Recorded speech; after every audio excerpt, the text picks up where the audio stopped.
This goes out to all the guys who like to play basketball in the rain with no clothes on. This is for you. I know Jesus saves. I wish he'd save us from this podcast. I know he looks after you and me, but I wish he'd take us far away from here.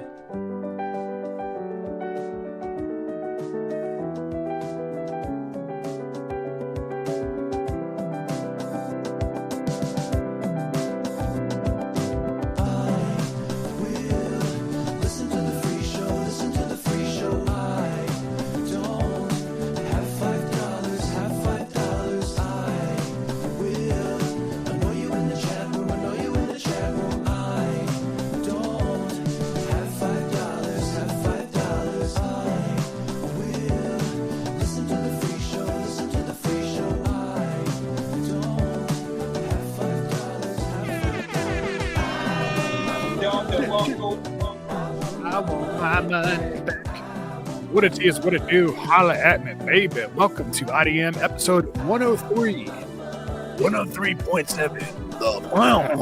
I am your guy, Open Sheriff, joined by my dog, father-to-be, Chris Lingbach. What's up, man? What up, Doe? How you doing, liar? Hello, man. Today was supposed to be the day. Oh, yeah, it was. Yeah, shit got fucked up. You know how it is. Your girl was supposed to be having that cunt section right about now. By the way, I forgot to tell you, we're not supposed to curse on YouTube. Oh, fuck. Oh, shit. Oh, god damn it. Oh, really? What are there new rules in place with the new administration? No, they just keep tweaking the algorithm, and it's just not, I don't know, it's just not working. It's not just not a good idea to curse right in the very beginning of an episode. Okay. All right. So doesn't matter. It's fine. None of this matters. We are all, you know what? Yeah, dude. Happy Friday to all the dogs out there.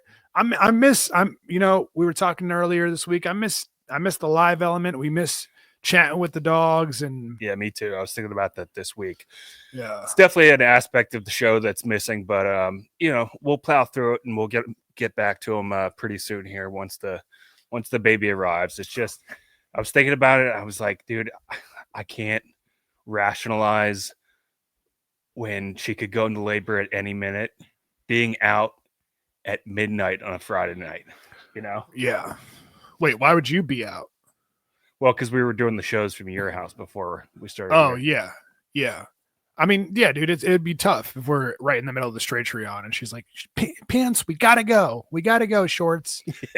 Yeah. And you guys are fucking left with an oath cast. And I'd be like, all right, but let me just finish talking to the dogs for like 30 more minutes. Yeah, we still got to do our Mike Cook shout out. Yeah. Yeah. You just joined from the road. That'd be amazing. No, but yeah, so we'll figure that out. We've been telling you guys week to week, but obviously there's a big life altering thing that you have to go through before we can figure out the rest of our lives. So that's right. We'll get there when we get there. What's going on with you, dude? Same old same, man. You know, just out here grinding. You know what I'm saying? I had a pretty busy week at work today. You know, a pretty busy week today. No, well, today was the busiest of the week, but yeah. So I stressed myself out last night. I couldn't sleep. I even got a little bit of a headache just thinking about my responsibilities at work. But you know, everything always works out and everything's fine. Kids are fine.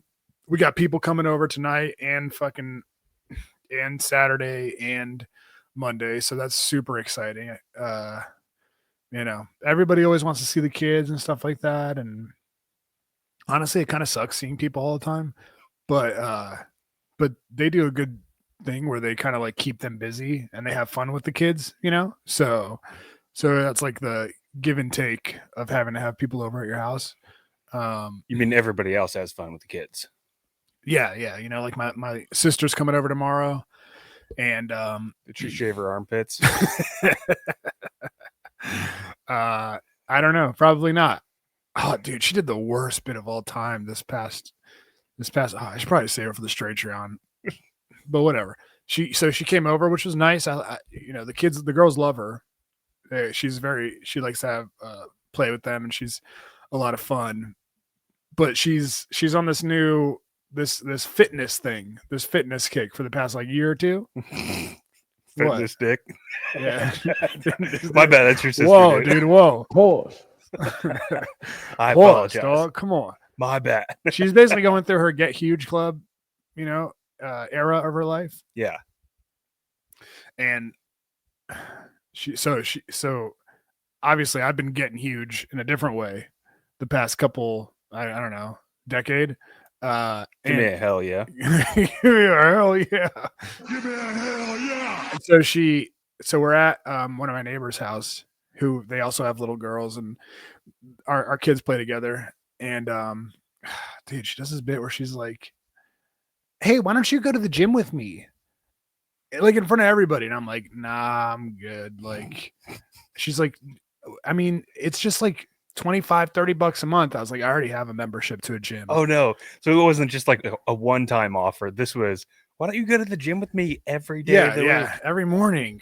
And I'm like, nah, it's cool. I already got a membership. And she's like, come on, like, you wouldn't be motivated to go to the gym with your sister? And I'm like, No. just fucking please drop it. Like, everybody can hear. And you're just fat shaming me. You don't realize what you're doing, but you're fat shaming me right now.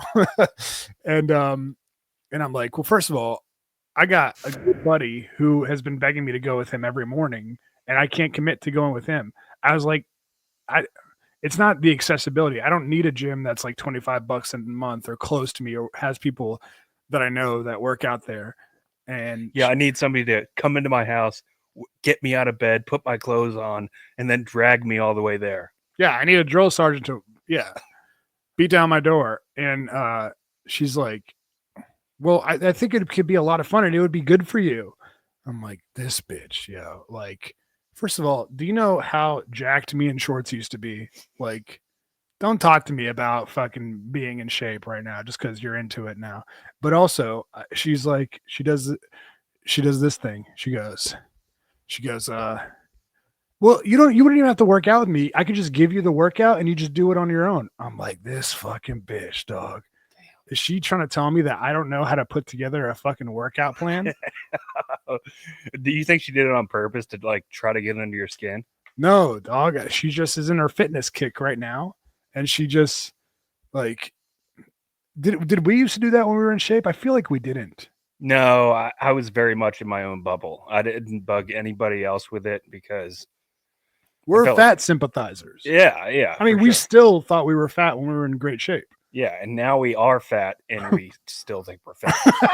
Yeah. So, I mean, I had to politely, but dismissively, like, nip it in the bud. But I was like, no, that's okay. Thank you. I appreciate it, but thank you. But God, dude, I fucking hate that. My family is like obsessed with not being fat, dude. My mom is like, she's always saying shit like, she'll be like, my mom, you need to not drink so much soda. And I'm like, Mom, there's no calories in Coke Zero. She's like, no, still, it's not good for you. And I'm like, all right, what's not good for me in it? She's like, it still makes you fat. And I'm like, all right, tell me one thing in it that makes me fat. And she's like, no, look it up. Read it in the news. And I'm like, okay, Mom, I get it. You don't like the way I look. I get it, Mom. All right. Like, fucking let go. Dude, you're never going to fully win Mom's affection. You mean just in general or just me specifically? You specifically. Oh, yeah. I don't know. She always tells me like I'm her favorite kid, but she's lying. Probably. Does your family do that shit at all? I'm not the favorite. No, not that. Like fat shit. Oh yeah, my mom keeps telling me all the time. She's like, you've got a baby coming, and you've got to be in shape to get up and down those stairs. Yeah, you're gonna have to chase it around. And every time I'm just like, I know, Mom, I'm working on it, and then I go back to sleep. She actually bought me It's actually right behind us. She Oh, bought me she got that. Yeah, she bought me a rowing machine, and it came here a week ago at the front door. And she's called me every single day since then, asking if I've set it up yet. No, it's been more like 3 weeks, but okay. Yeah, so let's. I'll meet you in the middle and say 2 weeks. Yeah, but I mean, you can go ahead and just, in case she hears this, give a visual confirmation that it is in fact set up behind me. Yeah, for sure. In fact, I saw beads of sweat on it when I walked in. It's definitely not still in the box. Yeah, no chance, dude. No chance. It looked like it was difficult to put together. That in itself was a workout. But that's nice. I mean, at least she's putting her money where her mouth is. It's something about the month of January. I know everybody's got their New Year's resolutions, but it lowers people's inhibitions almost to fat shame other people. Yeah, you're probably right. Where it's like, okay, now I'm thinking about my health. Now I think about my fat son's health too. Let me just go ahead and ruin his day and call him fat one more time. Did anyone ever call you like? Did an adult ever call you fat when you were growing up, or not call you fat, but just be like, maybe you should watch what you eat and this and that. I mean, I know you weren't like fat, but I feel like you've told me you were a little bit chubby. I was a little bit chubby going into high school and like middle school. Mm-hmm. And then around 10th or 11th grade, that's when like the growth spurt kicked in and I started thinning out and stuff like that. Also, for about a year there, I picked up cigarettes. Hell yeah, dude. Which I actually had a buddy. Yeah. Hell yeah. I had a buddy in high school named Dikey. And hang on 1 second. This nigga gay as hell. He was a Japanese guy. He was a fun kid, but he was like super naive about a lot of stuff. And my buddies who were, I mean, borderline homeless people, even already in high school, they convinced him that they brought him over to like a friend's house to hang out, and they started smoking weed in front of him. And he had never even seen marijuana before. In fact, he definitely did not participate because I don't think he had his citizenship yet. So he was super nervous about it. Oh, yeah. But he saw how ridiculous they were all acting and how they were just falling all over themselves laughing. And then they told him these are Linge cigarettes. This is what Linge smokes every day before baseball practice. And I was like, what the fuck? So he thought I was just a fucking deviant for years. Oh man, dude. Under false pretenses, of course. I would never do that. Mom. Dikey, was that his Japanese name or was it? Most definitely. Oh man. You know what's interesting about him is he had a younger brother, who Dikey was like very, very Japanese and like had a very thick accent. He played baseball with you guys? Yeah. Nice. As my dad said, my dad told this terrible joke for years. It's still awful. I shouldn't tell it now, but I will. We had like this end of the year baseball celebration one year, and he met Dikey's mom. My dad did. And he retold this story literally for a dozen years. And he goes, yeah, so I met Dikey's mom. She came up to me and she said, oh, I know your son know my son Chris. Our sons pray together. And my dad goes, oh, they pray together. That's nice. And then she goes, yes, they play baseball. My dad was so happy to retell that story. Oh, that was the bit? That was the bit, yeah. There's nothing to it. It's dumb. Thank God he didn't say like, oh, who do they pray to? Mom? No, it's really bad. Damn, dude. I had a friend growing up named David who was from Korea. And then one time I asked him what his Korean name was. And he told me, John. He goes, it's he like didn't want to tell me, and I was like, come on, dude, just tell me. Like, my name's Oathman. How bad could your? He's like, it's Hyuk. Just started cracking up, and he like never liked me again because you laughed at his face. Yeah. You basically gave him like a little opportunity to trust you. Yeah. And you go, no, dude, it's cool, totally fine. He breaks it. He goes, yuck, and you just bust in his face. I was like Goofy, like yuck. That was something that was like pretty unique, I think, growing up in Northern Virginia too. Like there were so many people from all over the world. So I don't know. I feel like it gave me a pretty strong, well-rounded balance of like knowledge of the world and shit like that. Yeah, you're right. Like I was playing NCAA football on my PlayStation, and I'll just play as random colleges that I wish I went to, and like play at home just to see what their field looks like. And I played as University of Montana, which looks like, I mean, their stadium looks like Oakton High School stadium. It's like tiny, but there's like statues of cowboys on horses and shit, and it's like out in the country and everything. And I was like, damn, man, I should have fucking gone to Montana, dude. It would have been amazing. And then I was thinking, like, man, if I almost went to Nebraska. They gave me like a scholarship, but my mom said it was too far, so I didn't go. Oh, so I went to fucking Temple University, dude, and paid for it. Yeah. But I was thinking, I was like, man, if I went to Montana, I would definitely probably be like the only Moroccan there, right? Yes. And they would. I mean, especially back in like the early 2000s. Maybe now it's different. Yeah, before it was cool. Yeah. Before the TV show Yellowstone came out. Yeah, Yellowstone. Yeah, for sure. So I was like, damn, dude, I would have been fucking unique as shit. I should have, but whatever. Speaking of high school, I was listening to our guy Cooney and Gerardo's podcast, Raccoon Tweeties. Yeah. And this funny ass thing that Brendan said came up, and I wanted to run it by you real quick. All right, he's talking. You know how I'm in that fucking group chat with Cooney, our guy Cutter, former guest of IDM, and Rafi. Yep. So here's what he says. Let's great, but now I just don't have the patience for it anymore.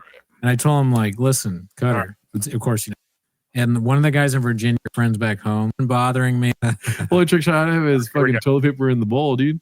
The other thing that's been bothering me a little bit is I'm on this group chat with friends back home, and one of them's in California, the rest are the other guys are back in Virginia, and one of the guys in Virginia keeps texting us like updates of like this guy from our high school that we're sort of friends with. He's like, Paulo's rich. Paulo, like, look, dude, he's like Jack now. And I like Paulo. Don't get me wrong. Okay. Paulo's great. I don't care what Paulo is doing in his life at all. I'm just not like, why would I want to know? Yeah.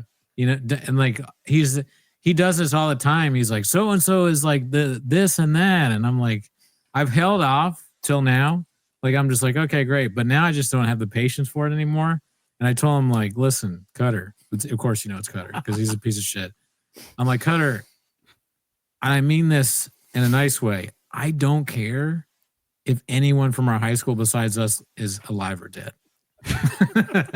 And I know that sounds a bit manifesto-y, but I don't mean it that way. I want them to be thriving. I hope they all have great lives. Kind of sounds like an arsonist to me. Yeah. Well, okay, watch it. Really, dude. But I just don't. I don't care at all what they're doing. Why are you telling me this? Mm-hmm. He's obsessed with high school because want to know why? Why? Because he was popular in high school. Cutter fucked every chick, every night. Everyone thought Cutter's a golden child and all this, you know, and he can't let it go. So he's like always like high school, like, oh, Apollo's this and there. Shut up! I don't care. I have. So, dude, what he's saying is 100% true. This guy Cutter, I mean, I remember growing up, all the girls would say, oh my God, he looks exactly like Josh Hartnett. He looks like every girl wanted to bang Cutter. And he was the golden child. You know what I'm saying? And he always brings up high school all the time, dude. In fact, sometimes we'll be arguing, like having serious arguments, and he'll be like, you're just saying this because none of the girls we brought over to the house back in the day wanted to fuck you. And I'm like, dude, first of all, that's mean to say. Secondly, this has nothing to do with that. Like every argument that we have, he always brings up something from high school to like prove his point. I'm like, dude, fucking, I don't think he's a guy who peaked in high school because he has some things he had some successful experiences after high school. But do you have anybody like that? No, well, okay, but also I think the reason he's doing it is your core connection, like what binds all Don't of you you guys. take Cutter's side, dude. Don't you fucking do it, man.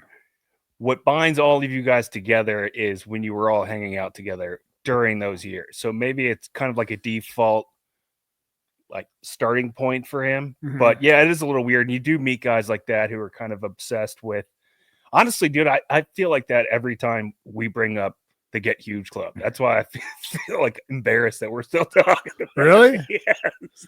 You're just saying that because fucking Drab said, "What do you guys always talk about that?" No. I mean, yeah, it was a thing that happened. We got to get over it. But We are over it. It's just when we talk about being fat, the most relevant point where we were in shape was back then. What do we say when we went to Dewey? I mean, I guess we could say that. yeah. But yeah, I don't know. Like, I'd have to think. Like, is there anybody in my life like that? Dude, one time I was talking to Cutter. I was like, we were arguing because he used to make us hang out with people who were dicks to me and Brendan all the time, just because like they were cool with him. And I'll never forget, dude. There was this one time, 4th of July, right? And this was like after high school, but like close enough to maybe like when we were 19 or 20, close enough that he was still, hanging out with the girls that he graduated with and shit. And one of the girls was always so mean to me and Brendan. And she goes, like we're all hanging out at this apartment that Cutter was like, I guess, house sitting, and they're about to leave, and me and Brendan are just sitting on the couch like watching TV, and she's walking out, and she looks at us and she goes, "You two are so weird," and then just leaves. That's all she said to us. That's the only thing she said, and we were like, "What the fuck, dude? We were just fucking hanging out." Like, Yeah. what? Did you call her a bitch? No, we were just like, whoa, what? We were just fucking hanging out. And I was like stoned, you know what I'm saying? So like now I'm like, oh my God, dude, I am weird. She's right. And then Oh, that's the worst time to get hit with like an assault like that. Yeah, dude. Is when you're already paranoid from the weed. Yeah. And then somebody validates whatever fears you got going on in your brain. And you're just stuck in that mental state for the next hour. Well, yeah, I know, right? I was like, oh, I knew it, dude. She's right. And then I brought it up. I brought it like recently. I brought her up. He was like, "When have I ever done that?" And I was like, "Well, how about this time when fucking Tory Barnes called me and Brendan weird out of nowhere?" How about this one time I've been hanging on to for 20 years? Dude, why do you never take my side, dude? I always take your side. When you lied to your mom about putting your row machine together, I fucking took your side. You never take my side. And so I brought it. I was like, "Well, what about this time?" And he's like, Othman and Brennan just never wanted anybody to get laid in high school. And I'm like, dude, that's your fucking takeaway from me telling you the story? Like, damn. So he retroactively accused you of cock blocking. Yeah. That's pretty gay. I know, which, I mean, I'm sure I did a lot. But yeah. You're like, and by the way, I was pretty weird. And Yeah. you're also right to take Cutter's side. But dude, yeah. I mean, it's okay. I feel like you don't really keep up with a lot of dudes from or maybe I'm wrong. Maybe you do. No, I still have some. I mean, dude, some are gone, you know. I know. But yeah, I still got buddies from back then. Yeah, and that's why I said that you know, we always have that foundation of shit that we used to like trouble we used to get into back in high school as like our core foundation that we can start conversations off of and then just kind of springboard from there. Mm-hmm. So I didn't mean anything negative by it. I'm just it's relatable to me in that way. But there are those guys that just get stuck in the past, and I don't know. Cutter's a weird one because, like you said, it's not like he doesn't have shit going on. Yeah. He's got like plenty of projects. I think he was just in like fucking Peru scouting for another film or some shit like that. Yeah. So it's strange to me that he hangs on to the past like that. I do think his life has never been better than when he was in high school. But isn't he still railing chicks? No, dude, he's got a long-term girlfriend. He's been hopping on long-term girlfriend after long-term girlfriend. He's been hopping on it. Yeah. Okay, so maybe he's like longing for the days when he could just freely bone. Like I remember one time we went to a party, and this is like 6th grade, and this fucking chick who Cutter never met was friends with the girl who was throwing the party, and the girl asked the friend who was throwing the party to ask Cutter if she could suck his dick. And he was like, yeah. And then they just went to the bathroom and she sucked his dick. Like God, 6th or 7th grade. I've never had that happen in my life. I know. So that's the kind of life he was living. 6th or 7th grade. Something like, yeah. I was like, holy fucking shit, dude. This is nuts. We are like a year out of elementary school. That's crazy. Yeah. You're right. You guys were just puncturing bagged milk like the year before. Yeah. God, Yeah. that's We were nuts. just having recess like a year ago. You know what? To be fair, then I actually totally understand why he's longing for the past. Yeah. Like those are the golden days for sure. Dude, I don't think I sniffed a Oh, punani until like 12th grade. dude, me neither, man. Like 12th grade. for me, it was compared like to 6th grade. yeah. That's a 6-year head start. I know, dude. Fucking asshole. I mean, yeah. I think we've told our losing our virginities. Yeah, we have. But anyways, that's neither here nor there. Yeah, I mean, so I don't know. It's kind of annoying. He's right. He's 100% right. He always brings up people from my school. He's like, dude, did you know that blah blah blah fucking drives a Tesla now? And we're like, dude, you gotta let go, man. You gotta let go of those years. Yeah, I try not to get caught up because I try not to get caught up in what is the word for that? Like it's in the good book, the Bible, where you like are obsessed with what other people have and what they're doing. Because that is a surefire quick path to hating yourself. Comparison is the thief of joy. Yeah, that's true. I don't know if it says that in the Bible, but yeah, that's Thou shalt not covet is what I was thinking of. yeah. But anyways, I don't even think he like is jealous. I think he like wants conversation to revolve around high school characters. I'm like, dude, fucking, we don't care about them, dude. Do you think that he wants just the conversation to revolve around him, and that's an easy way for him to get it going? Yeah, probably. You're probably right. But anyways, yeah, we don't have to keep talking about that. That was just something that I thought was funny that I heard Brendan talk about. Do you want to give a quick shout out to the dogs real quick? Hell yeah. All right, let's jump into that right quick. Here we go. It's time for our big time P1 shout outs.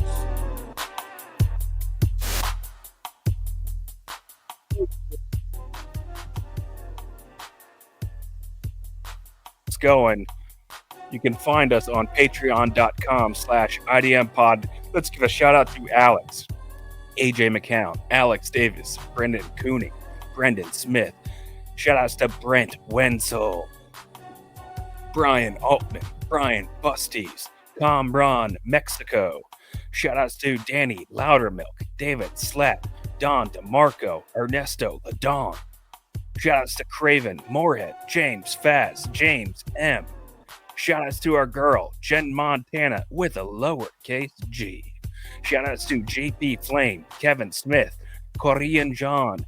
Shout outs to Chris Stein, Kyle Kogan, M_Jizzle. Shout outs to Matt Broderick's, Matt Starcheck, and Matt Starcheck.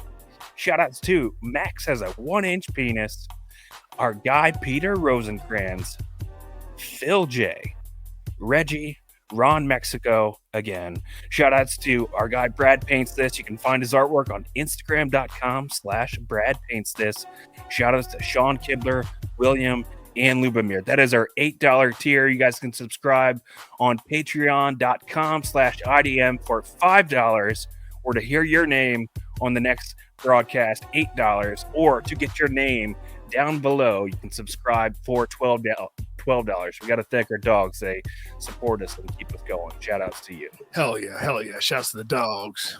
Where my dogs at? All right. I feel like Is it harder to get warmed up for these 2-hour shows when they're not live? I don't know. I'll be honest, dude. I feel more comfortable doing these because when we're doing the live shows, like whether we're ready or not, we have to do it. Yeah, that's true. It's like kind of having a gun to your head for the start time. But I don't know. I feel like we've been pretty comfortable. What do you think? I don't know. I'm trying to like get used to this new microwave. I'm sure it's a microwave. I got this brand new microwave here. No, this is the microphone I brought over. Anyways, who gives a fuck? It's fucking my head up. So I'm just trying to push forward. Yeah, real quick before we jump to the next topic, I wanted to show you this video. I don't know. Let me know if I already showed you this. I'm pretty sure I haven't. But did you see this this French kid that got a Christmas gift from his grandfather? Did I show you this yet? No. Oh, okay, this is so funny. All right. Oh là là, tous les cadeaux, ben voilà, c'est Noël, c'est comme ça. Voilà.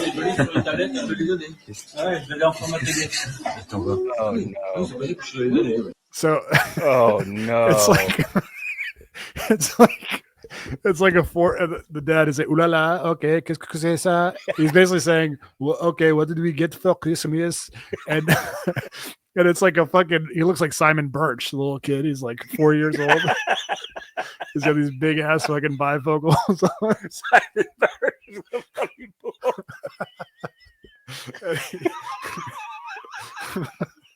And he pulls a big ass book with Hitler's face on it. Oh. And he goes, ooh la la, qu'est-ce que c'est ça? And it's a Ooh la la. You do not want to see somebody pull that book out and your immediate response is ooh la la.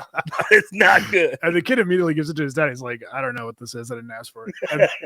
And the dad is asking, what is this? And it's Mein Kampf. Hitler's some of you may have heard it. I know some of you have read it, but yeah. Guys, let's note for the record, Oathman brought this to the show. Watch. And you can see like the nice, like wholesome grandpa sitting next to his little grandson. He's so happy that he got him a nice Christmas gift. All right, here we go. Oh là là, tous les cadeaux, ben voilà, c'est Noël, c'est comme ça. Voilà. Attends, va. Non, mais c'est Minecraft qu'il voulait. C'est mais non, papa, c'est Minecraft. T'as trouvé ça, Oh God, that makes so much more sense. Yeah. He was supposed to get him a Minecraft. Yeah. And grandpa goes, no, he said Mein Kampf. No, c'est Minecraft. Non, mais c'est Minecraft qu'il voulait. C'est mais non, papa, c'est Minecraft. Mais où t'as trouvé ça? C'est pas possible. Mais non, c'est pas pareil, c'est un jeu vidéo, Minecraft. C'est pour les gamins. C'est pas possible. Je jure. I hope he took that straight to the trash. Oh God. That's so funny, dude. I said Minecraft, you idiot. Did you say Mein Kampf? Oh God, that's so funny. That is quite a misunderstanding. Yeah, it's like the opposite of Minecraft. It's a type of Minecraft for sure. All right, let's just discuss this real quick, just because you pulled it, and I think it's a nice follow up to a topic we recently discussed. Oh yeah, so a couple weeks ago, if you guys remember, we were having a little fun with an old friend of ours, almost an old flame. Mm-hmm. I wanted her to be an old flame, but she did not reciprocate, obviously. We had somebody send us this video of her trying to launch a new podcast, and it became pretty clear from watching the video. It was like a highlight of what her show was going to be about, that her microphone wasn't even plugged in. And it was strictly all for show. Well, we got an update on our girl Adrienne Nicole earlier today. I was pretty surprised by it. I mean, this girl has tried countless times, countless different avenues of just trying to get famous for something. Anything. Well, not porn, but yeah, anything but that. She tried to go like the Taylor Swift route, came out with an album in like 2010, 2011. She tried to get on one of those singing talent shows. She just swings and misses all the time, but may have finally struck gold. All right, let's see. Before the Grammy, so they're all going to be in town, so it's the perfect time to do it. But it's going to be a huge event. 2 different venues. Streaming, it'll be streaming online, but it's going to be at the Intuit Dome as well as the Kia Forum, both in Inglewood. So, yeah, very big deal. Hi, this is Adrian from DC, and I just wanted to say this is incredible to see these stars coming together to help with the community. So if you've ever been to a Billie Eilish concert or a Lady Gaga concert, I mean, you feel the emotion in the depths of your soul. So I can't imagine how emotional these concerts are going to be to witness. And so I'm so positive you feel the emotion in the depths of your soul at a Billie Eilish concert. I know, when dude. she's mumbling into the microphone for 3 hours. Oh my God, she's hitting me. That's a good impression, dude. She's hitting me in my soul right now. I mean, Billie Eilish is hot. I do feel her busties in my soul. All right, here we go. love to see this. I also really am crossing my fingers to see if maybe Heidi Montag can join them. Yeah, we've been talking about that. About what? We've actually been talking about that. Listen, Spencer is carrying the internet on his back. If TikTok is saved, is straight because of that man. So Heidi needs to be front and center here. I think everybody would love it. It would be a great moment for her and their family. So I gotta say, my gut is it's gonna happen. I don't know what's the groundswell for it, but we'll see. My gut is gonna happen. Okay, we gotta take a break. All right, so when we come back, coming in the Damn, Adrian Nicole made it onto TMZ. TMZ live. Gotta give her credit where credit is due. We were hating maybe 2-3 weeks ago. I do want to zero in on that top comment right there because I was scrolling through her comments and it was all her like friends and people going, "Oh my God, you're famous! You did it, girl! We knew you'd make it, girl power! Yeah, yes, queen! Yes, queen!" And then there's one comment right at the top there that's that is geared a little bit differently than the others, and it says, "I've done this before on TMZ before too." Oh hell no! Well, it's got to be. It's got to be someone. Is that Anya Taylor-Joy? It's got to be someone famous, right? I don't know. Is it? All right, let's just check. Kyla Eman. Oh no, 2,000 followers, dude. I mean, 6,700 following. I guess they say if you don't have haters, you ain't popping. But yeah, it's a little. Come on, just let her have the moment. I know, dude. Like, if we can come on here and eat crow with egg all over our face, like we've been doing for a year and a half, week after week, then just give the girl her flowers, as the kids say. Yeah, but that is kind of a bad bit. It's like you post a picture of yourself with, some famous person, and someone just comments, "Oh, I met them too." It's right. It's like classic one-upmanship. Nobody likes a fucking one-upper. Yeah. But it did make me feel better that you won't comment, right? Dude, you won't leave a comment on her Instagram. What should we say? What should we say? How about this? Oh man. Is it the IDM account? Yeah. Should we say like something to that effect of like, "Oh man, we did this too." Oh man, so glad you finally got wow. Yeah. So glad to see you finally get your moment. We did this twice last week. Should we say that? Yeah. But then she's gonna engage with us and then see us talking shit. I know. Fuck. Dude, no guts. Oh, no guts, no glory. All right. So glad you finally got your moment. Got your moment. We did this twice last week. Twice. Why would they have us on? And I'm gonna do like camera emoji or something like that. Yeah. All right. It's a good bit. And then like maybe like a spotlight, spotlight emoji. say like, oh, we're both famous. No, but good for her, dude. Good for her. Yeah. All right, hang on. Spotlight. You okay, dude? Did you eat another fucking a hot Cheeto? Or not a hot Cheeto, a hot chip? No, I didn't. Okay, here we go. The stars. You all right? Yeah. Oh no, dude. You guys remember when he ate that hot chip? So glad you finally got your moment. We did this twice last week. Okay. All right. Please don't puke on me. Okay. All right. All right, we're good. So what I wanted to talk about next was It was a burrito bowl. Almost lost it all. Did you do the hot salsa? Yeah. That'll get you sometimes. Yeah. All right. I wanted to chat about this right quick. Oh my god, dude. All right. Here we go.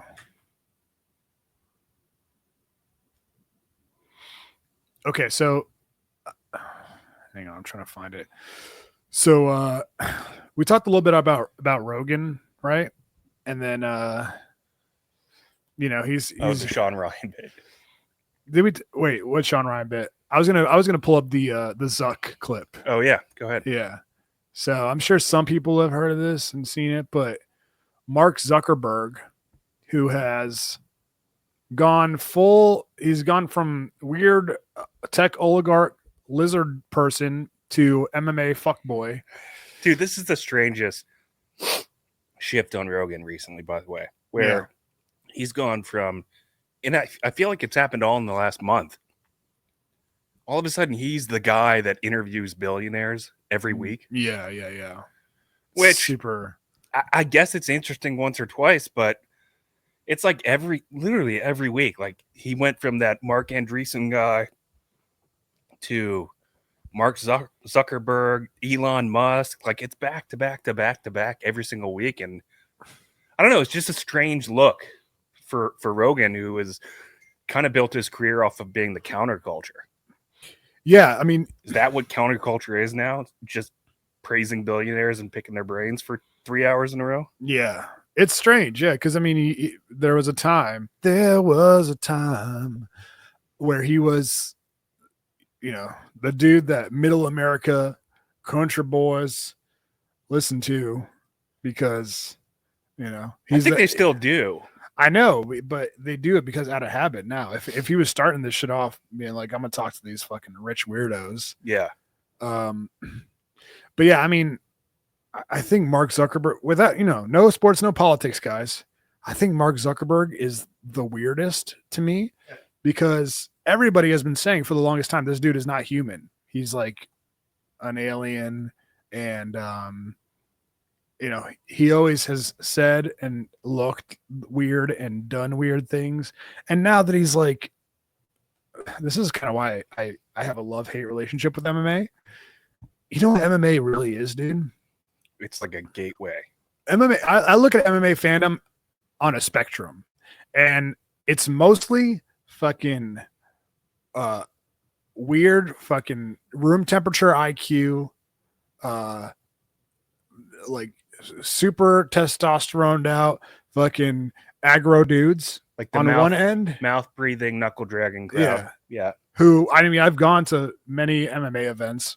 And you'll hear in the crowd, let's say some blood, or put him in a headlock, or kick him in the balls, shit like that. Like I literally have heard that shit. So that's one side of the spectrum. The other side, and this is probably the spectrum I'm closest to. Play Minecraft. Yeah. Oh. So they say Mein Kampf. No. There's plenty of Mein Kampf talk at these events, but the other side of the spectrum, which is probably what I'm closer to, is fucking huge pussy nerds who are so like worried about being pussies in life and truly aware of how scared they are in life that they overcompensate by becoming fans of this blood sport where only the fucking strong survive, and you have to have a tolerance for seeing blood and cuts and all that stuff. Oh, I see. So it's almost like they're taking it all in so that they can hope they run into and strike up a conversation with like a meathead end of the spectrum type of guy. I don't even know if when they they're want at to the talk gym. to them, but maybe. But yeah, I don't even know if they want to talk to them. They just want to be like, oh, you think I'm a pussy because I am? Well, I know who Vanderlei Silva is. Right. So how can I be a pussy? You know, it's not a bad strategy. I'm not gonna Yeah, lie. I mean, it's honestly, dude, this is probably how I got into MMA. It's a good way because there are a lot of like, I don't want to look. I say this as a fellow giant pussy, Yeah, but there are a lot of like pussy dudes. Like that's kind of in now almost. yeah, Um, being a bitch.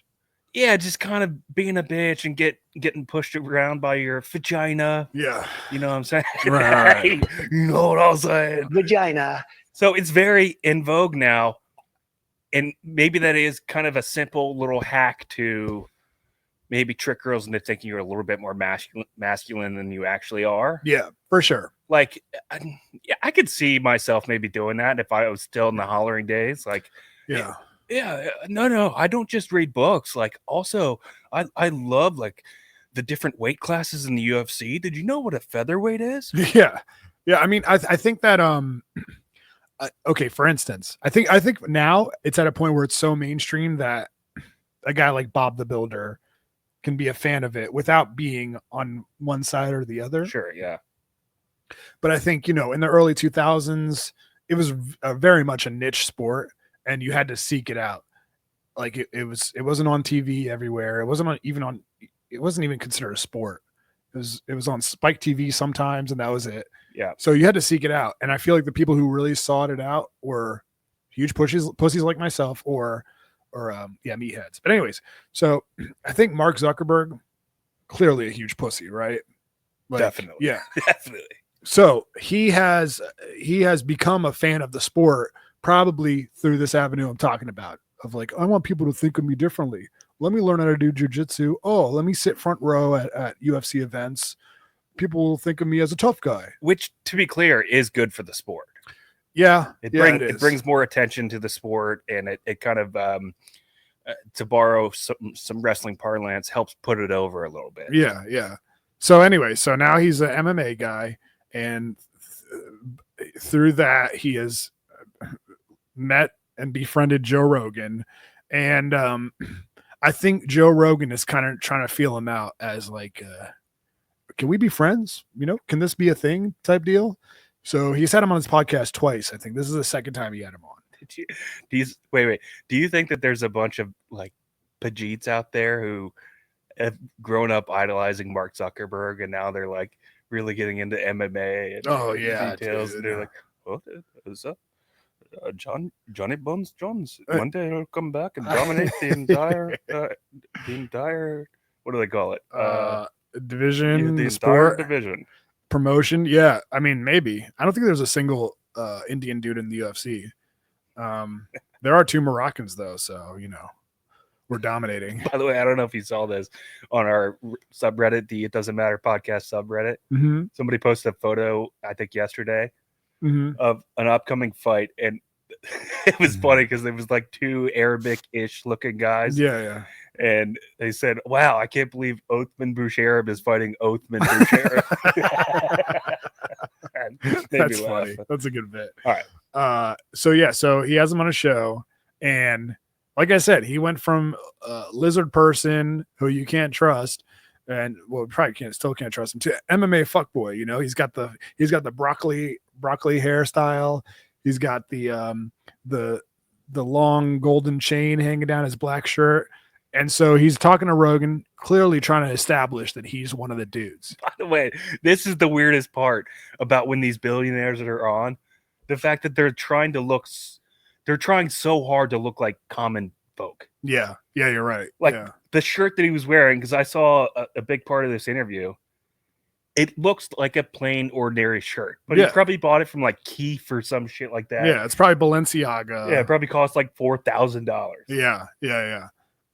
So anyway, so he's trying to relate to Joe Rogan, the man's man, the 5'1" man's man, and as everyone knows, Rogan is a huge fan of bow hunting.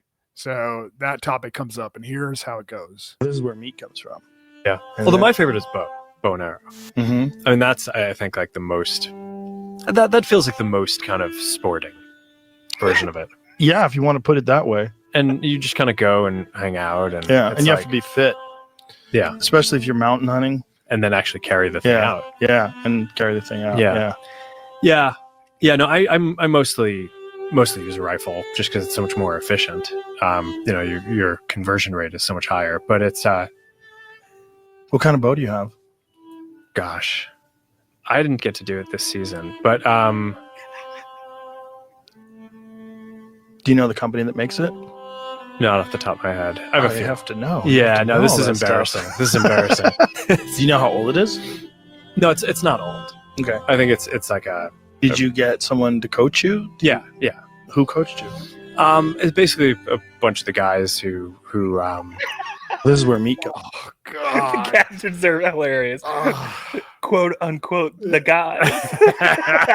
Dude, that is such a cringe clip. Oh, God. And fucking Rogan's autistic ass brain cannot sense like the awkward moments, so he doesn't know when to like back off and just drop it. Right. He just keeps drilling, Yeah. which dude, honestly, it's kind of part of the reason why I think that he loves Brennan Schaub so much Mm. because it's like game recognized game, but it's like retard game. Yeah. It's like Yeah. the fact that neither one of them realize how clueless they can be at times.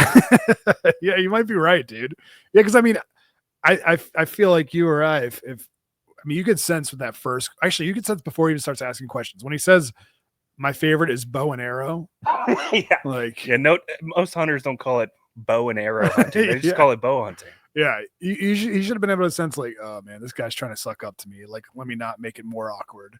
Yeah. But he just keeps fucking going. He's like, okay, what kind of bow and arrow do you use? Yeah. Have you? I mean, dude, this actually makes me cringe because like, it makes me think of moments where I've been caught in a lie, and someone just won't drop it, and they just keep like asking you questions about it, and you're like, oh fuck. And I you're gotta almost like wondering, like, do they know that I'm lying to Yeah. them and they're just trying to get me to admit it? Yeah. Or should I just keep lying? Yeah. Am I getting away with this? Dude, Or is it? That's what I felt like in the Ryan Holmes interview. Oh no.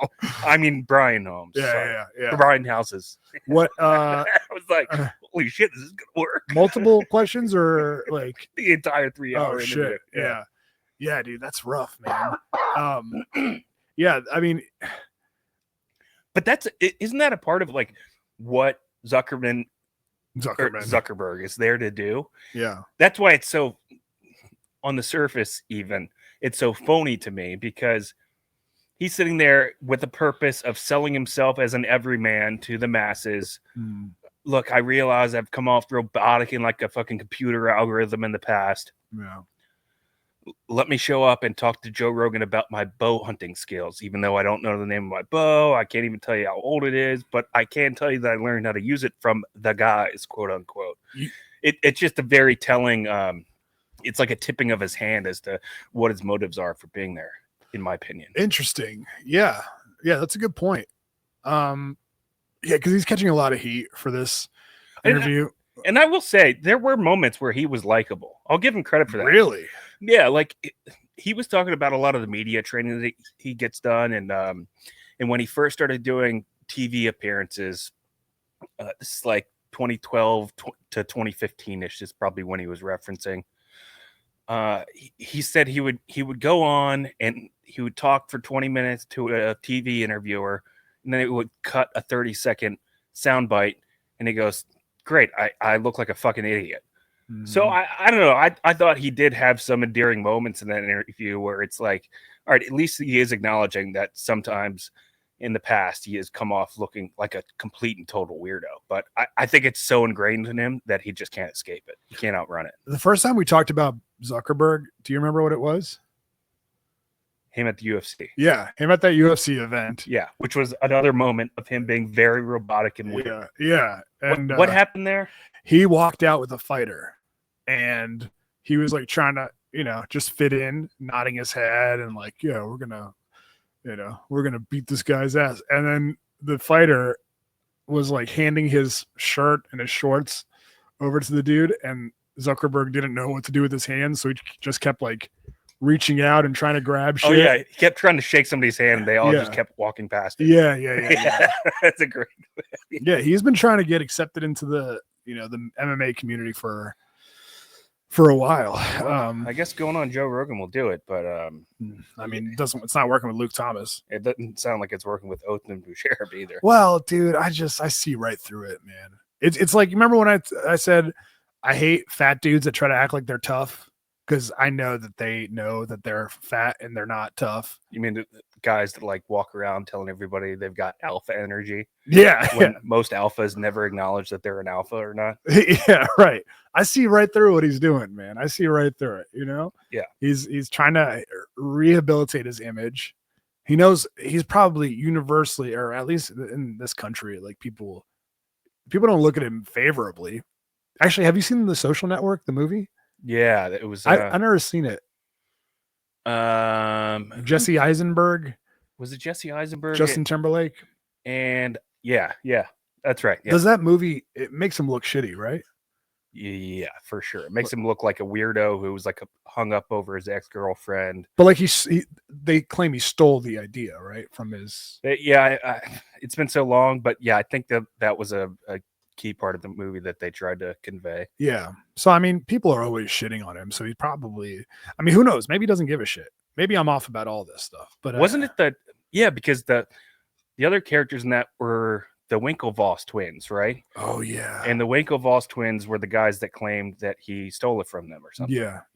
I don't know how that corporate espionage bullshit works, but me neither. Who even gives a shit? There's a lot of topics where I'm just not smart enough to keep up, so I just punch out immediately. Yeah. Like Billions, that show Billions, when they talk about stocks nonstop and the fucking stock market, I'm just like, okay. Is that the one that Dan Soder's on? Yeah, and Damien, whatever his name is. Yeah. Okay, well, there's that. So, and just while we're on the subject of Rogan, yeah, I try to pull this clip, but apparently you can't screen record Spotify. But Mel Gibson was randomly on Rogan this week, or last week or something. Yeah, it was pretty nuts because. Obviously, we all know about the Mel Gibson tapes from like 2010 or whatever it was. Oh, what did he? No, I forget. What did he say? A lot of the things that were outlined in that book from that video clip you played earlier were things that he was espousing. But yeah, I thought it was interesting because this was another one of those Rogan gets kind of lost in, has no spatial awareness, and he's just solely focused on getting the answer that he wants. But Mel Gibson was sitting there telling him, and it was a pretty captivating conversation. He's telling him how he was a reformed alcoholic and realized he read this book to help him get over it and to help him quit smoking. But it was literally killing him. So he knew he had to do it. And it was like one of the hardest things he's ever done in his life. And as the backdrop to that, he explained why he's such a strong believer in Christianity, because it allows him to just have the faith that he needs. A lot of people that go to Alcoholics Anonymous, AA, will tell you that you have to give yourself over to a higher power. So Mel Gibson was saying a lot of the same broad strokes of that, right? And Rogan just gets lost, and he's like, well, do you believe in evolution? And then Mel Gibson's like, I can't go there. No, I don't. And then Rogan just starts hammering it again. And he's like, well, carbon dating is a pretty much proven, established science. And this is Rogan, who's always trying to combat the science, right? And Mel Gibson's just like refusing to go there with him. And I was like, holy shit, Joe Rogan is so lost down one of his fucking rabbit holes. He doesn't even realize he's about to push this guy back to drinking again. He's like shattering his worldview right in front of him, or at least giving it his best effort. Damn, dude. I think I may have found it. I don't think it was like ill-intentioned or anything. I just think it was one of those examples where Rogan just kind of just gets fucking lost in the conversation. He would totally do that, dude. He would totally accidentally drive someone back to drugs or alcohol. Right. Wow. Yeah, look at Brendan Schaub. Wow. Got in these scholarships. All right, here we go. This might be it. What are your thoughts on evolution? Wow. Wow. The Darwin thing? Yeah. I don't really go for it. No? Yeah. Ice Age, dinosaurs, what have they turned into? I mean, things became extinct at some point. I don't think I was some kind of legless thing that crawled out of the ocean. I don't think I came from that. I think I was created. Do you think other things were legless things that came out of the ocean? Do you think like multi-celled organisms came out of single-celled organisms and there was some sort of a natural selection and random mutation and it led to everything else but us? Sure, look at gain of function. Right. You can make stuff happen. And I'm sure stuff did happen. But I think it's all part of creation. I think it's all ordered. I think anything left to itself without some kind of intelligence behind it will devolve into chaos. So yeah, I mean, you could tell that Mel's clearly like a pretty erratic guy just from that clip alone, and you can at least sense that he didn't even really want to entertain the thought. Yeah. So, and I think they went on and talked about it for like another 15 minutes too. Dude, we gotta hop on the straight shot, but yeah, I saw this clip. I thought it was pretty funny. This is all right. No sports, no politics, but Russell Brand has become a right-wing dude, and he was having dinner with Mel Gibson at Mar-a-Lago right around the time the LA fires are going on. Okay. Watch this clip. This is so fun. I mean, Mel Gibson is insane. He's pretty out there. All right, here we go. So Russell Brand is sitting next to Mel Gibson at this dinner. So you can trust me. If I tell you that I was at Mar-a-Lago and Mel Gibson leaned over and went, "My house is burning down," you might think he's making that up. He's a lunatic. There's the actual video evidence. Watch the clip. My house is burning down. You know the pressures they're getting from home with their comprehension state, and you have to try to need it, which is coming from all our cousins. You can trust me. My house is burning down. My house. The house that Jesus built is burning down right now as we speak. At Mar-a-Lago. Yeah, it was the you-know-who's that started it. They control the weather. Please watch my Fat Santa movie. Kicks so much ass. Look what I got my French nephew for Christmas.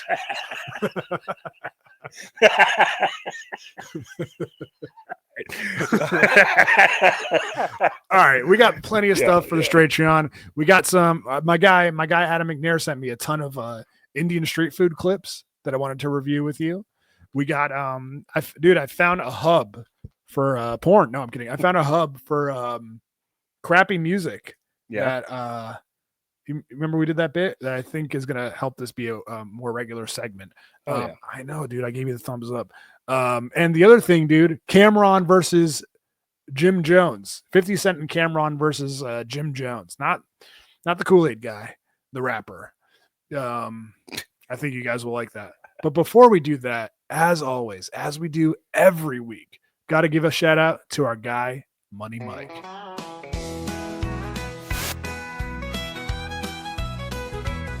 In Northern Virginia, where the sun Next time you guys are in the market for a plumber, give our guy Mike Cook of Money Mike's Plumbing a call. Mike has owned and operated his small business, emphasis on small business. He needs your support to help keep it running. He is just trying to make it in this world just like you and me. Give Mike Cook a shout out at 703-501-1926. That's 703-501-1926. Mike Cook is licensed and insured. No job is too big or too small. I've seen him out on the job site plenty of times. He is a consummate professional. You don't need to just take our word for it, take the dog's for it. Every one of them who has used Mike Cook in the past has given glowing, raving reviews. He does great work. In fact, you can find out for yourself with a free estimate. Just give Mike a call at 703-501-1926. He'll come on out, take a look at what you need done in your bathroom or your kitchen, and give you a free, that's FREE estimate. And if you mention IDM, he'll hook you up with a 10% discount on the final total. So next time you're in the need for a plumber, give Mike Cook a call, and you'll never need another plumber in your entire life. You'll want to keep him forever. 703-501-1926. You support Mike Cook and you support IDM. Shout outs. Hell yeah, dude. All right, players, we will see you on the Straight-Treon. If you're not signed up to the Straight-Treon, consider it. Patreon.com/IDM pod. You get 3 times the show. All right, players. Dogs, we'll see you there. Peace. From the kitchen or your mom to the showers and more. Buddy Mike's the plumber knocking on your door. He's IDM.